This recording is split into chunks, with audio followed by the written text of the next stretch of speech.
What is going on? StreamYard, streaming live, back at it. Facebook, YouTube, and X. Thank you so much for tuning in to this episode of the Thomas Take Sports Podcast. Once again, a live episode, finally able to be live and in action once again for another episode. As I mentioned, Thomas Take Sports Podcast. Got to bring this up from the jump. This show, as I like to keep it the same format, I like to keep it live. I like to obviously recap the previous game with the Buffalo Bills, a shootout, if you will, against the Los Angeles Rams. I almost said St. Louis there, but I corrected myself. It was the Los Angeles Rams.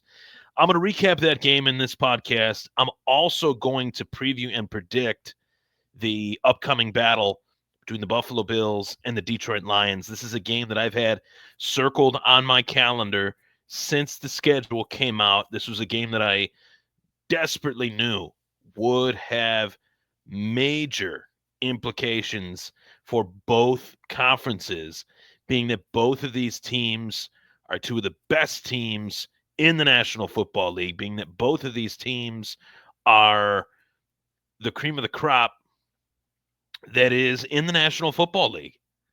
And as I preview and predict each week, I got to tell you guys that this has to be addressed in this show. The areas in which the Bills, from what I've seen, are susceptible, the areas in which I've seen and where the Bills have a lot of work to do, the areas that led to what we saw this past week against the LA Rams. But before I do all that, I want to let you guys know that you can comment wherever you're tuning in, chime in and fire away some comments in the comments section below and chat with me. I'd love to get some comments. I'd love to get your thoughts on the Buffalo Bills, even these guys, the Sabres, playing right now against the Rangers. I believe it's 1-0 at this point, early in the second.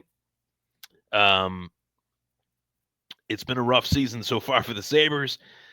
We need the Bills to keep us at bay. We need the Bills to be the team for us to carry the rock. But before I dive into the subject matter within this show, I want to send a special shout out to 26shirts.com, the show sponsor, as well the Buffalo Fanbase Podcast Network, where this is streamed live every single Wednesday, live or pre-recorded Wednesday at 8. So appreciate you guys tuning in. Of course, I want you guys to chime in. Please give me your thoughts. And this is live. Thomas Take Sports Podcast is live. You guys are tuning in. It is 8:03, almost 4 minutes into the show. We got about 150 people on here right now to start out. It's going to trickle up. Please share this, tweet this, repost, subscribe to my podcast channel on YouTube. I would greatly appreciate it as well. There was a lot of stuff that happened today in sports. I have to acknowledge the breaking news that I had heard right as I got home today that Bill Belichick is back as a head coach, but it is not in the form and fashion that you guys thought he would be. He's back as a head coach for the University of North Carolina Tar Heels. So 5-year deal, first reported as a 3-year deal. That was scrubbed all over social media. That was, said, hey, this is wrong. It's 5. It's 5 years. It's not 3. And that is very interesting to me. That is very interesting to me. I don't know how Bill Belichick is going to be able to make this work. I'm skeptical. I am, because college game is a little bit different, safe to say, than the pro game. You got to recruit. You got to really be out on, boots to the ground, so to speak. And I don't know if Bill Belichick at what 72 or 73, however old he is, I don't know if Bill Belichick has what it takes to do that. So yeah, I am shocked by that news. And honestly, I don't anticipate it going well. I really don't. I could be wrong. A lot of other coaches have gone from the pros to college later in their careers. They've done some decent things. Bill Walsh did it, and did some decent things. I just, to me, I think it reeks of more confirmation as to why Bill was mutually, as they announced it, parted ways with Robert Kraft. He wanted control. He always wanted the control. He had the control for a long time, and the moment he didn't, that's when he felt like the team wasn't doing as well as they should. And the moment he did, post Tom Brady, Kraft is like, I haven't taken anything away from you. I've let you run this team. I've let you, run this franchise, and essentially ran them into the ground post Tom Brady. So this is going to be very, very interesting. All of his former players are saying that they think that it's a mistake. All of his former players are saying that they don't know if it's going to be a good fit. Was this a deal that he just signed to so that his son could take the reins over once he's done as the head coach of UNC? Helping his son get kind of elevated to another level.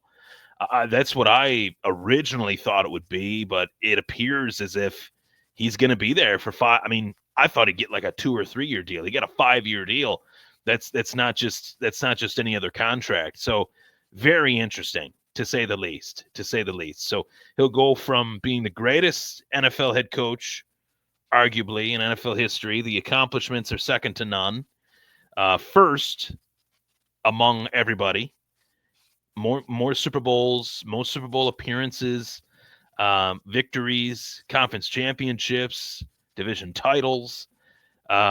He's got all the laundry list of accolades in the National Football League, but now he's moving on to the college football ranks. It makes college very exciting. I think the most exciting game that the college football world could put out would be Colorado and Deion Sanders, if he stays in Colorado, versus Bill Belichick's UNC North Carolina Tar Heels. That's big ratings on a Saturday afternoon for college game day. That's fantastic. So for college football, it's great. It adds a whole new level of intrigue.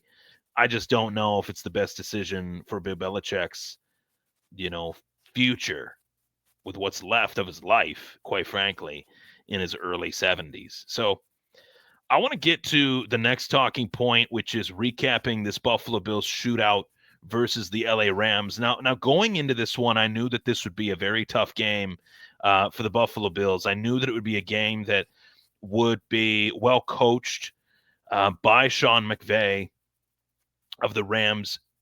One facet of this game that dawned on me once I saw the scoreboard, or pardon me, yeah, the bottom, scoreboard with the Bills logo and the Rams logo, is the record of the Rams. I didn't realize that the Rams were 6-6 heading into this game. Had I, known that, had I realized that, had I taken that into account, I would have realized that the Rams were essentially playing for their season in this matchup in which they're going up against a team that is hot. MVP, love is in the air quarterback, and Josh Allen. And I felt like, okay, the Rams are really going to show that they have to come away with a victory in this game in order to keep their playoff hopes alive. That was something that I realized early in the first quarter, rather. And we were tit for tat. I mean, it was 7-7. The blocked punt happened. The score, ebbed and flowed. It was, for all intents and purposes, a shootout. When you have a shootout like that, there's seminal moments in the game that you go back to and say, man, if we would have just prevented Cooper Kupp from catching that ball in the end zone that was off of his knee, essentially, if we just would have prevented Puka Nakua's, 10 third down catches on 3rd and long, we just would have covered better if we just would have adjusted. That is my biggest takeaway from the Buffalo Bills loss to the LA Rams. The lack of adjustments from the first half to the second half. They stuck with their defense. They stuck with zone. They didn't go to man. When they did start to go to man here and there, they were able to find a little bit of success. That's what made the game, kept the game a little closer. I do think there's areas, though, in particular with this defense that are cause for concern. Now, did the offense do everything right? They scored 42 points. It's really shocking that we lost a game in which we scored 42 points. It's even more shocking that we expected to win a game in which we allowed 44 points, but the offense was able to expose the Bills' defense, the offense of the Rams, that is, and then vice versa. We were able to expose the Rams' defense with some of their deficiencies. But what are these causes of concern, I should say, or just simply areas where Buffalo has had trouble? And yeah, they're 10-3, but there's 3 losses on that column, in the loss column, and the 3 losses, you go back, you look at Baltimore, you look at Houston, and you look at the LA Rams, and you say to yourself, okay, these are 3 coaches in which you have John Harbaugh. He's got an identity to his team. He's got a quarterback that's a good quarterback, great quarterback in some estimations. He's got a great running back. He's got decent wide receivers. You go to the Houston Texans, they got CJ Stroud, they got Joe Mixon, they got decent wide receivers. And I'm not saying decent wide receivers like a wide receiver 1. No, they got 2 or 3 guys, maybe even 4, in which they could spread things out.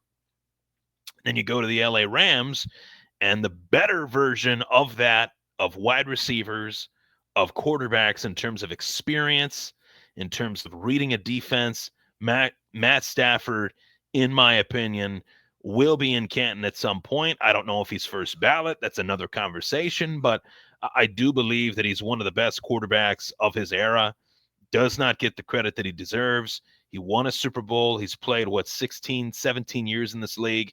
He's responsible for 2 of the most prolific wide receiver seasons of the last 20 years in Calvin Johnson and Cooper Kupp, at the very least 15 years, that is. And he's a damn good quarterback. Those are all things that I looked at, Kupp, Puka, as well as this run game of the LA Rams with Kyren Williams, as well as Blake Corum. Corum didn't get much action this whole year outside of this game. There is a reason for that. Now, the defense for the Buffalo Bills, my number one concern, or area in which Buffalo has some trouble defensively, is that when they face an opposing offense that can spread the field, they have problems because it forces their secondary to really have to cover more options, providing more options to the quarterback, as the opposing offense likes to do. And it also shows on the back end of things, in terms of their safeties with Taylor Rapp and Damar Hamlin, that when you have a receiver running at those guys, Rapp is the guy that can hit. Hamlin's the guy that is not a big hitter. He's a guy that likes to cover, bat balls down, or get a pick. But when you see Cooper Kupp or Puka Nacua running straight down the field at Damar Hamlin, and the secondary, the corner, is not picking up that route because he thinks that he needs to play a certain specific section or zone of the field, Matt Stafford's just going to eat you alive. He's just going to pick you apart. He threw the ball to 5 or 6 different wideouts in this one, and he made it look extremely easy. So facing an opposing offense that can spread the field, it shows the deficiencies that the Bills do have in their secondary. Now, don't get me wrong, Rasul Douglas, Christian Benford, Taylor Rapp, as well as Damar Hamlin, they've played well all year long, but they've never played an offense that can spread out the way in which the Rams can with a quarterback that can get them the ball the way that Matt Stafford can. So I look at this as a opportunity to learn. And that's the way that you have to look at it. The defense itself can be gashed on a downhill run game. That is an area of concern. 3 running backs, Derrick Henry, Joe Mixon, as well as Kyren Williams. And listen, Kyren Williams didn't light up the stat sheet. He had a touchdown, but he wasn't running for 100 yards. He wasn't doing his usual 20 carries, 100 yards, and a tutty. But early in this game, Buffalo was forced to stop the run. They dared Buffalo's defense to stop the run, and they dared Buffalo's defense to stop the run with a rookie running back as well that, as I mentioned, had not gotten really any action this entire season, and Buffalo had a very hard time tackling Blake Corum in the limited action that he did get. Now, I'd like to go to the stat sheet because this will kind of support my argument about this Bills defense. But statistically, I said Kyren Williams didn't have a huge day. Maybe not in the yards. He actually had 2 touchdowns. He had 29 carries for your starting running back. As well, you look at the other, players on the Rams offense that they, tried to get involved in a myriad of ways. Puka Nacua in his own right had a rushing touchdown on a, delay jet sweep kind of loop-de-loop pitch, as I'd like to call that. So that just showed you that Sean McVay scouted the hell out of Buffalo's defense. He knows that they're a defense that can get eaten up on a down run game. They're a light front seven. And what I mean by that is in weight, literally light front seven, outside of the addition of Jordan Phillips, outside of the addition of Quentin Jefferson, which former Buffalo Bills coming back because Sean McDermott knows that they're light. And that's where a running back that is as big as Derrick Henry, is as much of a bowling ball as Kyren Williams, or is as much of a well-rounded running back as Joe Mixon. That's where they really fall into traps of the clock wearing down against them, Josh Allen being forced to sit on the sideline while Buffalo's defense can't stop the run. So this is an area that is of massive concern for me, because when you look at the teams in the AFC, they're all teams that have violent running backs. Talking Chase Brown, if the Bengals do make the playoffs, I doubt they will, but if they did, that's a guy that would concern me right now, playing against the Bills.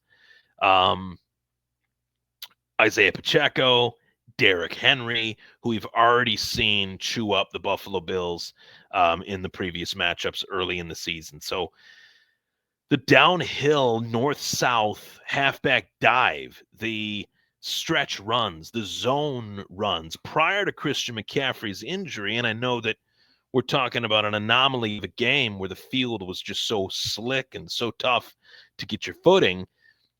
The Bills defense was really struggling to penetrate the line of scrimmage. And they've struggled in other games in which teams emphasize heavily on running the football. They have a tough time getting through the line of scrimmage to get a TFL, a tackle for loss. I think if Christian McCaffrey would have stayed healthy, I think Buffalo still would have won the game. But I definitely think Christian McCaffrey would have put up some sort of stats that fantasy managers would have been happy about. Now, this is the biggest concern just overall in terms of the overall product of the Buffalo Bills. And this is Sean McDermott and his time management in critical situations. Now, if you were to ask me, do I feel Sean McDermott is a good coach? I would say yes. I would say yes, he's a good coach. He's won a lot of games here.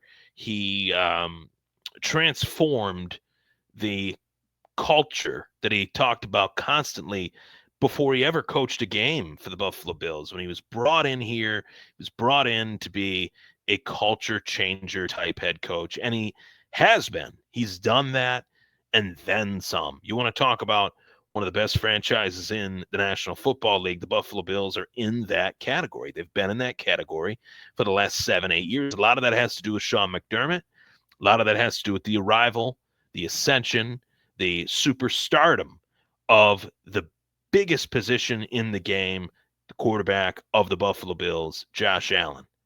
And right now, the peaks and valleys of a player's career, some years are better than others. Why is that? Well, I could tell you this is Josh Allen's best season because he is not forced to rely on one guy catching the football. He's not forced to be a running back like he was in previous years when the Bills had absolutely no run game. More on that a little bit later, but he's evolving because he is taking what the defense gives him, and he's not forcing things. He's not trying to play the hero ball. He will if he has to, but he's not playing that way each and every week. He's not playing that way each and every drive. And when he does, magic has happened this year. He's done it in a way that has not put the football at risk. He's done it in a way that has avoided the turnover prone ability that we saw in previous seasons. I think that this is his most sound season. Now, with that, back to the subject matter and Sean McDermott, really the only way in which the Bills have lost this season, they've only lost 3 games out of 13. I'm not trying to nitpick here. But when you're in the race for the top seed, you want every game to be the best effort. You'd never want to lose a game on a technicality, on a bad decision, on something that, makes us say to ourselves, why did we lose this game? Well, we lost this game because Sean McDermott made a error that lessened our chances at winning the game. Now, I can't tell you for certain. I can't sit here and tell you for certain that the Houston thing where Josh Allen threw the ball 3 times, lost them the game. I can't tell you that. We don't know. We don't know what would have happened afterwards if they would have got a first down. We don't know if they would have actually finished the job of what they needed to do in that moment of getting in field goal range and kicking a field goal and winning that game. But what I can tell you is when these decisions are made in the time management critical situations and they're made the way that they are, it lessens the chances dramatically of the Buffalo Bills even having a chance to win. And that is bad coaching. The head coach's job is to put the team in the best position to win. When the head coach makes decisions that hurt the team's chances dramatically of winning a game late in a game, after all that hard work, after all that toe-to-toe fighting that the Bills went through in this last week's game, that's something that has to stop. And that's something that has not stopped over the course of the last 7 or 8 years. And it is a massive thorn in the side of not just me, not just you, but the most valuable player right now in this league, Josh Allen. And I got to tell you guys, after this game, or as the game was wrapping up, I have never seen Josh Allen more agitated than he was when the Buffalo Bills decided to take a timeout after calling a quarterback sneak, one that they didn't get. Now, in that moment, what would I have done? Number one, I wouldn't have called the quarterback sneak on first down. I would have thrown the football, hoped for an incompletion at worst, and that stops the clock. That way you don't have to use that timeout. That way you can get the ball back potentially if you stop the Rams from getting a first down on their next drive with more time than none, which is what they got with the Rams punting the football away, and it was essentially game over once they decided to hike the ball on a punt. Worse than that is that, and that's bad, worse than that, worse than not leaving your team enough time to come back to attempt to win, is the fact that on this punt that the Rams punted the ball away and the game was over, there was not an all-out blitz on the punter. There was not an all-out, go for broke, get the ball, block it, just to see, if you block it, maybe somebody picks it up and runs it the other way for a score. Who knows? Now, these are stretch outcomes but the chances of it were so small because the Bills are missing a couple players on the field. And that is solely on the head coach, nobody else. It's you could say, oh, it's the special teams guy. Well, the head coach directs the special teams guy. The head coach directs the offensive coordinator. The head coach oversees everything.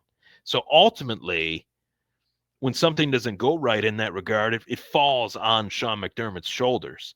And the fact that there wasn't enough people back there to make a play as needed, that again takes an opportunity away from your team that they deserved to have in that moment in that game. So there are reasons to say, there are reasons to say that this is the same movie, potentially with the same ending. We've seen the Chiefs win in these close forms and fashion each and every week. I'm so sick of the Chiefs for so many reasons other than the Buffalo Bills, including the Buffalo Bills, and just football wise in general. I'd love to see just a different team in the Super Bowl, two different teams that aren't the Chiefs, a team win the Super Bowl that isn't the Chiefs. Travis Kelce, I like Travis Kelce a lot, but I'm not going to lie to you. I've started to like his brother a lot more over the course of the last 2-3 years. He's kind of gotten on my nerves these last couple years with how the media has kind of shoved him down our throats. But I will say that the Chiefs are winning games because of what the Bills can't do. They're winning games in ways that the Bills should be winning games.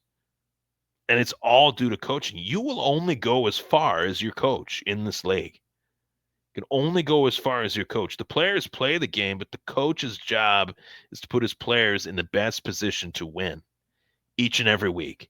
Does Sean McDermott do that consistently? The answer is no. And it's been no for quite a long time. But the magnifying glass is even bigger on it because of the fact that Josh Allen has become who he has become.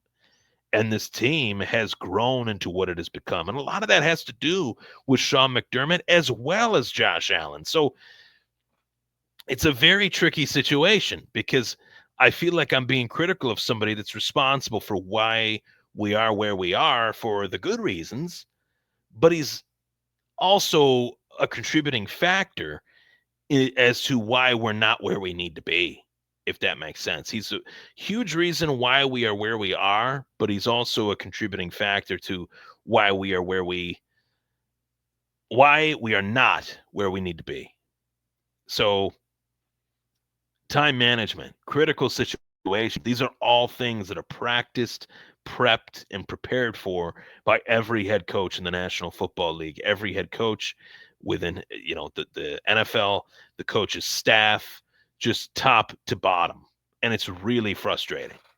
It's really frustrating to see this team come up short when this team is easily the best team in the AFC. It's the record doesn't show it. KC's got a better record. I agree with that. That's obvious, painfully obvious, right?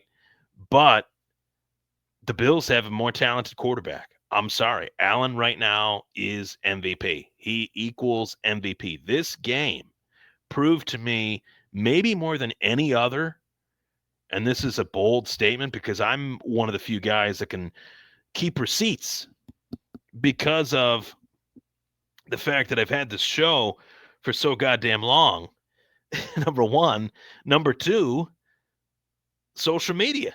It's a beautiful thing in this case. The receipts that are allowed to be kept on social media when you have a take that is just chef's kiss. 2018, March of 2018, I go and say that Josh Allen would be the best fit for the Buffalo Bills, that Josh Allen would be the quarterback I'd pick, that Josh Allen is potentially the best quarterback I've seen coming out of college in quite some time. Yeah, that was me. Go back. I'll even post it if I have to. So, did I ever think that this would be a reality? I didn't think he'd be there to take or trade up to take. I thought he'd be in the top 3 of that draft. I remember hearing a lot of rumors that he was going to go first overall to Cleveland. And last minute, these tweets leak that are from Josh Allen's teenage years that were not really, pleasant. They were a little rough around the edges. And Cleveland's owner, Jimmy Haslam, decides to take Baker Mayfield instead. Now, I don't know if the tweets were 100% of the reason why Cleveland decided to go in the direction that they did, but they did. And the Jets got Darnold. And then the Denver Broncos took Bradley Chubb, which shocked me. I thought they'd go Allen. And there was a team picking 6. Can't remember who that was off the top of my head, but then Buffalo moves up with Tampa Bay, and they get the future NFL MVP, all-time great quarterback, Josh Allen, the guy that broke Jim Kelly's all-time touchdown record halfway through his own career. I mean, the games that we have seen from this guy this year have been truly astounding. And goes without saying, and I know this is going to sound a little corny and a little cheesy, but I literally check my fantasy football app every week, almost every day. I look through it, I see who's available, all the leagues that I'm in, right? And I've had a dynasty league for the last 4 years.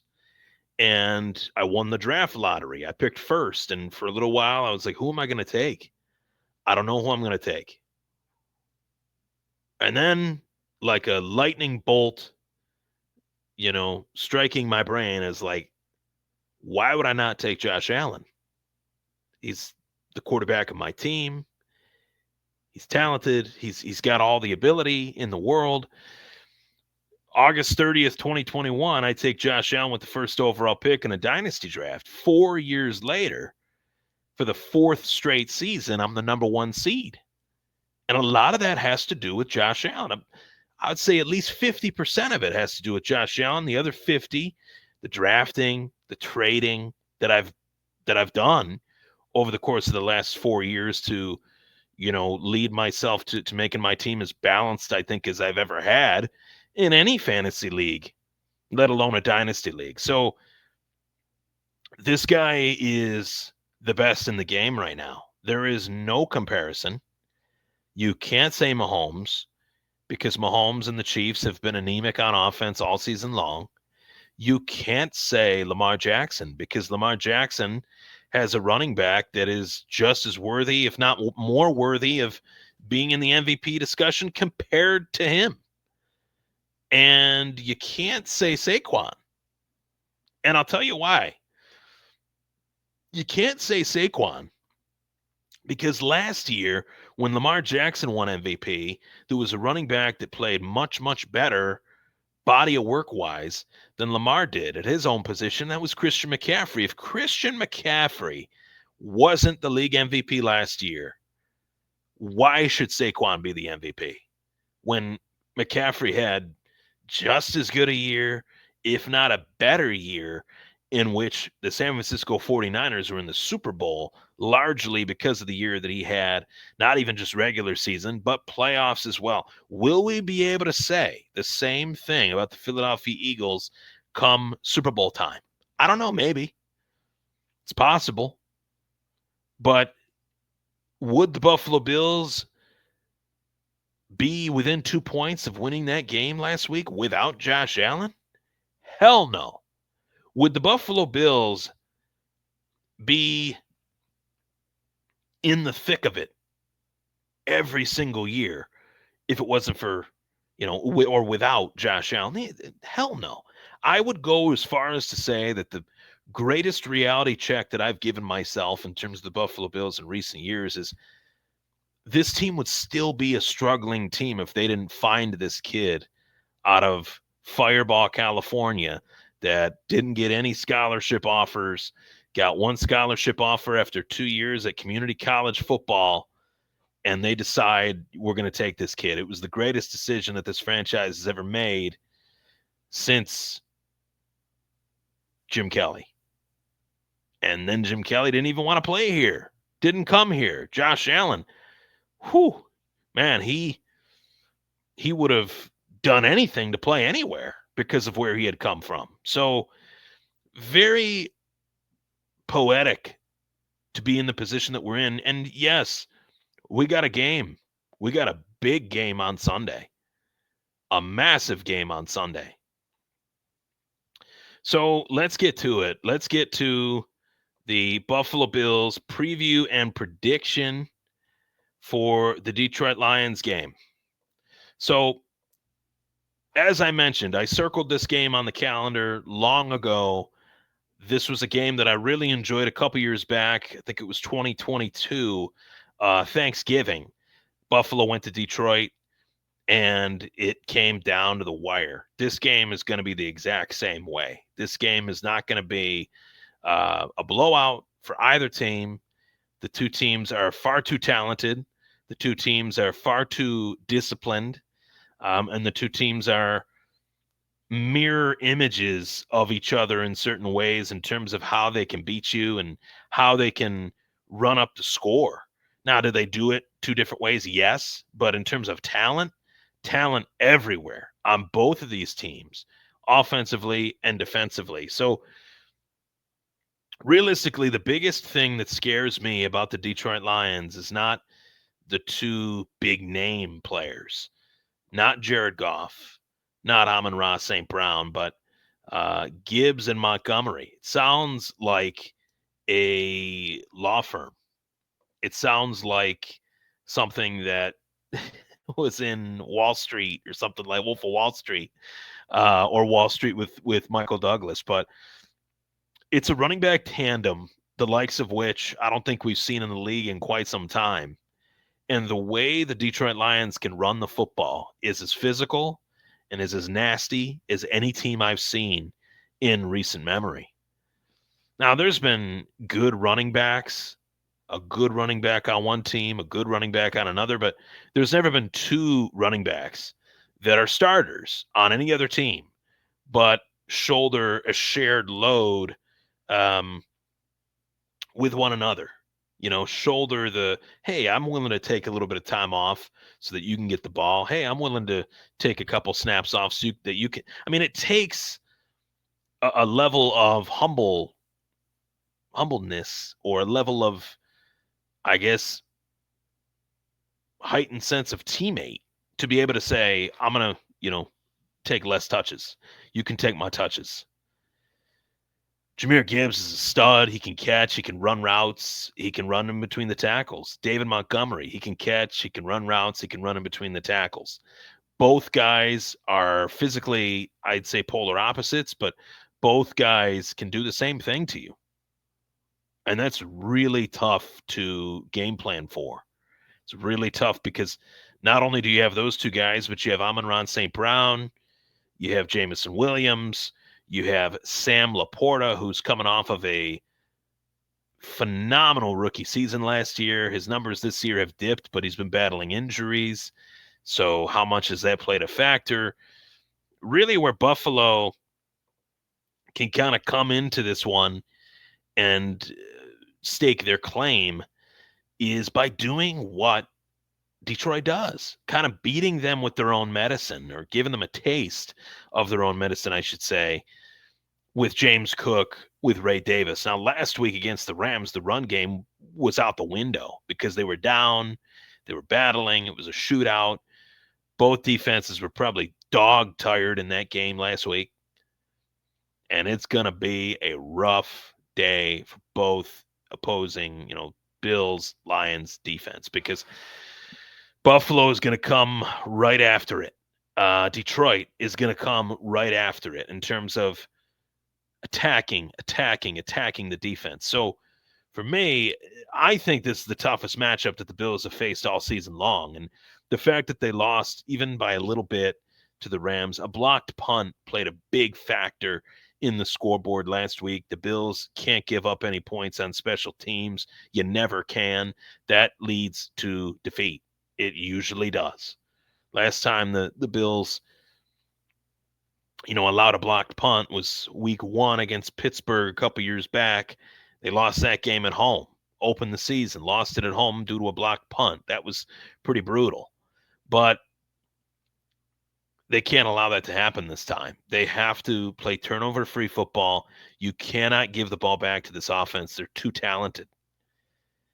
I guess I could say, too, that MVP-wise, you can make a case that Jared Goff should be the MVP. And this is a big game for the Buffalo Bills.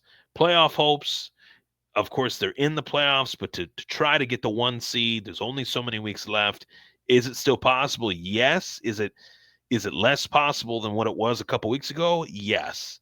But we got to win out. I want to have the best record possible, 14-3, and get as many home playoff games as we possibly can. If it's not all of them, it's going to be at least the majority.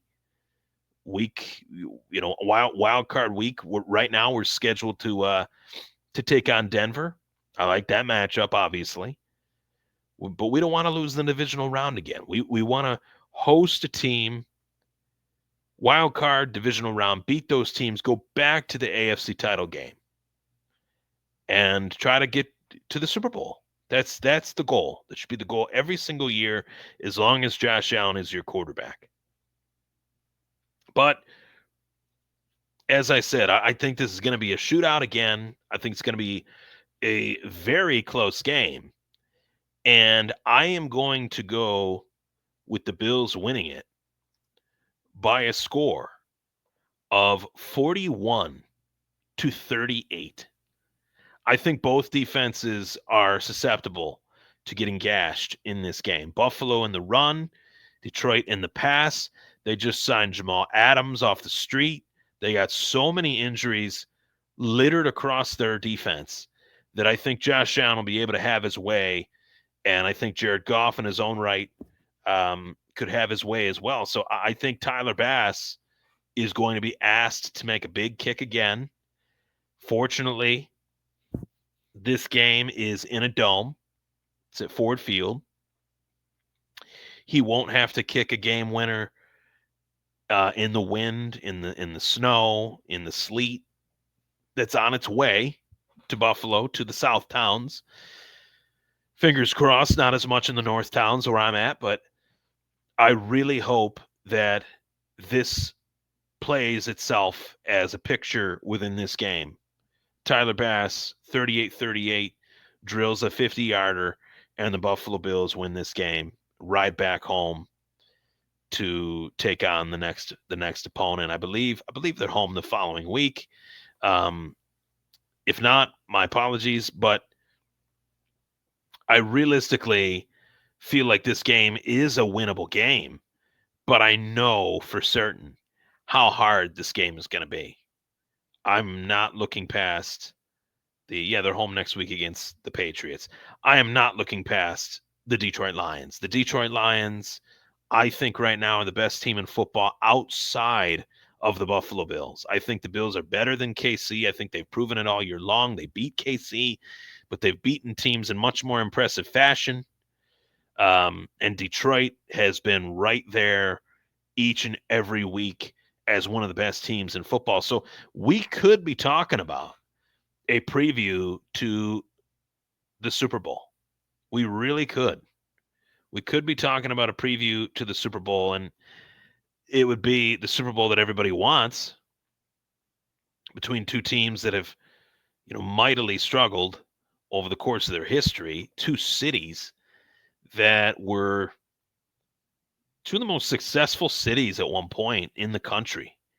Buffalo manufacturing, automotive, Detroit manufacturing, automotive. Both cities have had some downtrodden times for a wide variety of reasons. A lot of it has to do with bad policy within the political spectrum. A lot of it has to do with, unfortunately, the recessions, crime. But if there's two fan bases in the sport that are as respected as the Lions and Bills, tell me who they are. Tell me who they are. Because they've both endured a lot. And this is a fun game. I am really looking forward to it. I love that it's on at 4:25. I enjoy the Sunday 1 or 4. I don't mind Sunday night as much, but Monday night just crushes me. I don't know what it is. I don't know if it's the fact that I'm turning 33 in April, but once you turn 30, they say it's all downhill. Joking, hardy hard, but 33. Once I turned 30 and I started watching Monday Night Football, it's like I can't even make it through a half. I will for the Bills though. Next season when they're on Monday Night Football again. So there you have it. I really appreciate you guys tuning in tonight. We got up to around 800. Really appreciate you guys tuning in. And of course, I'll be back for another episode of the Thomas Take Sports Podcast. So much going on right now. Let's get you, up to date with not only the Buffalo Bills, but the Buffalo Sabres. It is still 1-0 against the New York Rangers. So hopefully we can put one in the net here. Come on, guys. Let's go. But I'm really excited for this game. Really excited for the rest of the season. Still got a lot of football left to be played in the regular season. Detroit, New England, Jets, New England. That's the rest of the slate. If we get past Detroit, I'm not looking past the Patriots, but they're the Patriots. They're not what they were. The Jets have been abysmal, but they're going to be playing for a lot at the tail end of the season. They always like to play Buffalo as tough as they possibly can, especially defensively. So we'll see what happens there, but a lot of football. Any given Sunday, Monday, or Thursday, anything can happen. But I think it's going to be a great shootout, a great spectacle, and one of the more entertaining games of the season between the Buffalo Bills and the Detroit Lions. For all that and much, much more, you guys can follow me on the Thomas Take Sports Podcast YouTube channel. You can follow me on social media at Ryan Thomas Take. I really appreciate you guys and gals that have followed me all season long. Once again, it's been a great season. 10-3, can't complain, right? But hey, I want a Super Bowl, and I want Sean McDermott to coach this team the right way in critical situations. I don't want to see these mistakes. I don't want to see these follies, I guess I'd call it, in crunch time situations. Want to see our coach put our team in the best position to win, whether it's with 1 minute left or with 10 minutes left. There you have it. Go Bills.